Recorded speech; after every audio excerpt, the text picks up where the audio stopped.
ایک لمحے کے توقف کے بعد وہ آہستہ آہستہ قدم اٹھاتی ہوئی آگے بڑھی۔ زبیر کو ایک دلداز آواز سنائی دی، کیا یہ سچ ہے کہ ابا جان؟ فکرے کا آخری حصوں ہچکیوں میں تبدیل ہو کر رہ گیا۔ زبیر نسوانی حسن وقار کے ایک غیر فانی جھلک دیکھ چکا تھا۔ اس کی نگاہیں اس کے لیے تیار تھی اور بیشتر اس کے ناہید کا چہرہ نقاب میں چھپتا اس کی نگاہوں کا رخ بدل چکا تھا۔ وہ سامنے دیکھنے کی بجائے نیچے دیکھ رہا تھا۔ زبیر میں غائب درجہ کی حیا والدین اور ماحول کی تربیت کا نتیجہ تھی، اور اس کے علاوہ اس کے کردار کی سب سے بڑی خوبی حد درجہ خود اعتمادی تھی۔ وہ لڑکپن میں اپنے باپ کے ساتھ دور دراز کے ممالک میں چکر لگا چکا تھا۔ اوائل شباب میں اسے ایک تجربہ کار جہاز ران مانا جاتا تھا۔ وہ دور دراز کے ممالک میں غیر اقوام کی ان شوخ و طراز لڑکیوں کو دیکھ چکا تھا جو متاثر ہونے والی نگاہوں کی تلاش میں پھرتی ہیں۔ شام اور فلسطین میں بے شمار بے باک نگاہیں اس کی مردانہ حسن کا اعتراف کر چکی تھیں، لیکن اس دورے کے عام نوجوانوں کی طرح وہ نگاہیں نیچی رکھنے کا عادی تھا۔ زبیر جہاز پر سفر کے دوران دلیپ سنگھ سے ہر عرب بچے کے متعلق سوالات پوچھ کر اپنے ذہن میں ان کی خیالی تصویریں بنا چکا تھا۔ دلیپ سنگھ سے ابوالحسن اور اس کے بچوں کے متعلق جو کچھ وہ سن چکا تھا، اس سے اس کا اندازہ یہ تھا کہ ابوالحسن کے بچے شکل و شباہت اور عادت و اطوار میں باقی تمام بچوں سے مختلف ہوں گے۔ یہ اس کی دلچسپی کی پہلی وجہ تھی۔ پھر خالد کی زبانی جو کچھ اس نے سنا، اس کی دلچسپی میں اضافہ بھی ہو گیا۔ اس کے بعد جب علی ناہید کو بلانے کے لیے گیا تو سابقہ دلچسپی کے ساتھ ایک ہلکی سی خلش کا بھی اضافہ ہو گیا، لیکن اس کی دلچسپی کی سب سے بڑی وجہ یہ تھی کہ وہ اس قوم کی ایک ستم رسیدہ لڑکی ہے۔ ناہید نے پھر کہا، مجھے جواب دیجیے، کیا یہ سچ ہے؟ آپ مجھ سے کیا چھپانا چاہتے ہیں؟ میں سن چکی ہوں۔ خالد نے اٹھ کر آگے بڑھتے ہوئے جواب دیا، ناہید، تقدیر کے سامنے کسی کا بس نہیں چلتا۔ زبیر نے اسے تسلی دینے کی کوشش کرتے ہوئے کہا، مجھے افسوس ہے میں آپ کے پاس کوئی خوشی کی خبر نہیں لا سکا۔ ناہید کوئی اور بات کیے بغیر مکان کی طرف چل دی اور چند قدم آہستہ آہستہ اٹھانے کے بعد بھاگ کر ایک کمرے میں داخل ہو گئی۔ خالد ایک لمحے کے لیے تبزکاش کا حالت میں کھڑا رہا، بالآخر زبیر کی طرف دیکھ کر بولا، میں ابھی آتا ہوں۔ خالد بھاگ کر ناہید کے کمرے میں داخل ہوا۔ ناہید بستر پر منہ کے بل پری ہچکیاں بھر رہی تھی۔ خالد نے پیار سے اس کا بازو پکڑ کر سر پر ہاتھ پھیرتے ہوئے کہا، ناہید صبر سے کام لو۔ علی زبیر کے پاس تھوڑی دیر بے بس و حرکت کھڑا رہا، پھر آہستہ آہستہ قدم اٹھاتا ہوا کمرے کے دروازے تک پہنچا۔ ناہید کی آہیں سن کر اسے زمین کے ہر شے سے اداس اور غمگین نظر آ رہی تھی۔ وہ سہما اور جھکتا ہوا کمرے میں داخل ہوا اور ڈرتے ڈرتے خالد کے بازو کو چھو کر بولا، آپا ناہید کیوں رو رہی ہیں؟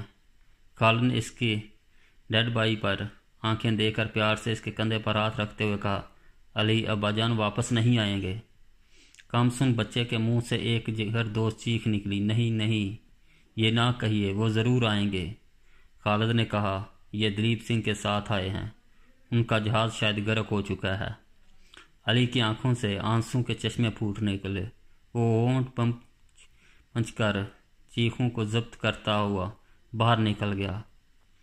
وہ دل کا بوجھ ہلکا کرنے کے لیے کسی ایسی جگہ جانا چاہتا تھا جہاں اس کی آواز سننے والا کوئی نہ ہو، لیکن باہر نکلتے ہی اس نے پڑوس کے بہت سے لوگ اپنے گرد جمع کر لیے۔ تھوڑی دیر میں عربوں کے تمام بچے، عورتیں، مرد خالد کے مکان کے صحن میں جمع ہو گئے۔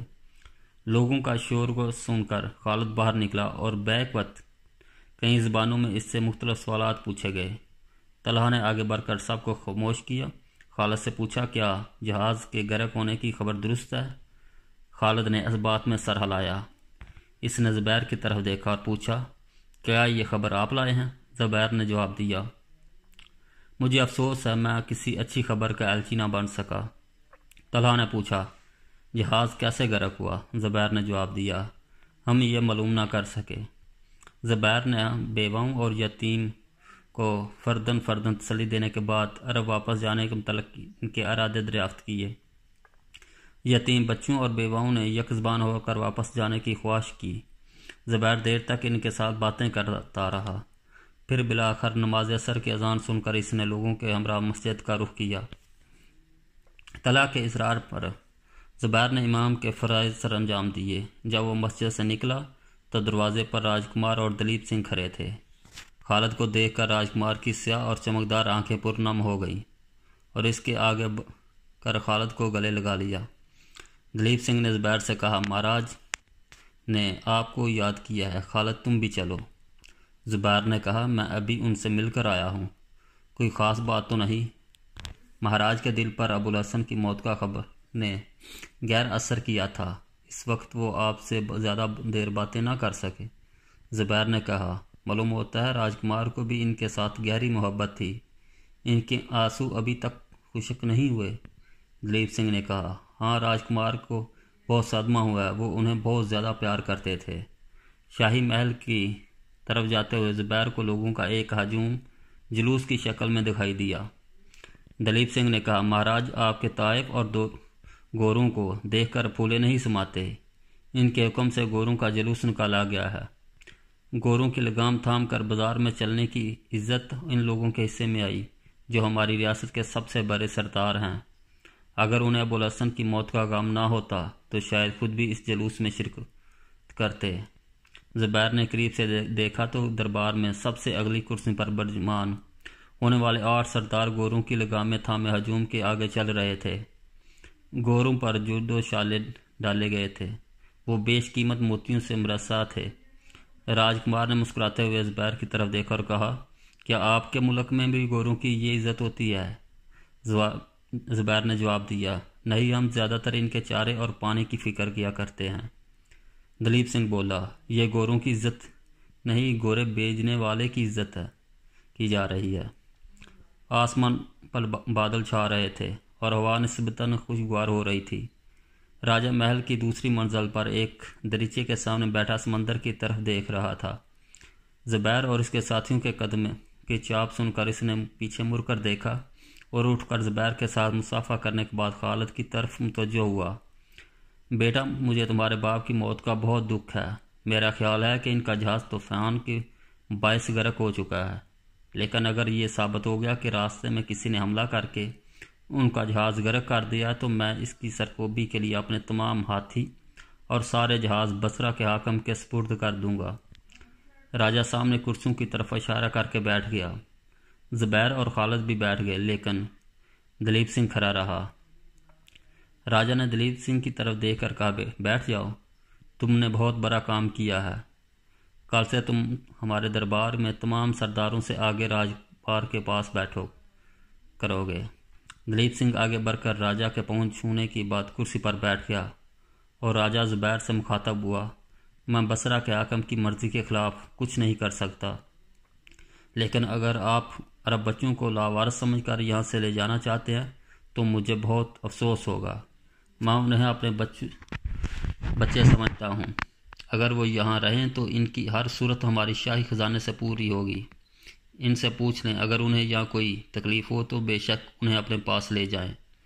زبیر نے جواب دیا، انہیں یہاں کوئی شکایات نہیں۔ اپنی حکومت اور تمام عربوں کی طرف سے آپ کا شکریہ ادا کرتا ہوں، لیکن ہم یہ نہیں چاہتے کہ ہماری قوم کے یتیم بچے اپنے ملک سے اس قدر دور ہیں کہ ان کی بہترین تعلیم و تربیت وہیں ہو سکتی ہے۔ اس کے بعد اگر وہ پسند کریں گے تو انہیں یہاں بھیج دیا جائے گا۔ راجہ نے پوچھا، آپ سب کو لے جانا چاہتے ہیں؟ نہیں، طلحہ اور چند تاجر یہیں رہیں گے۔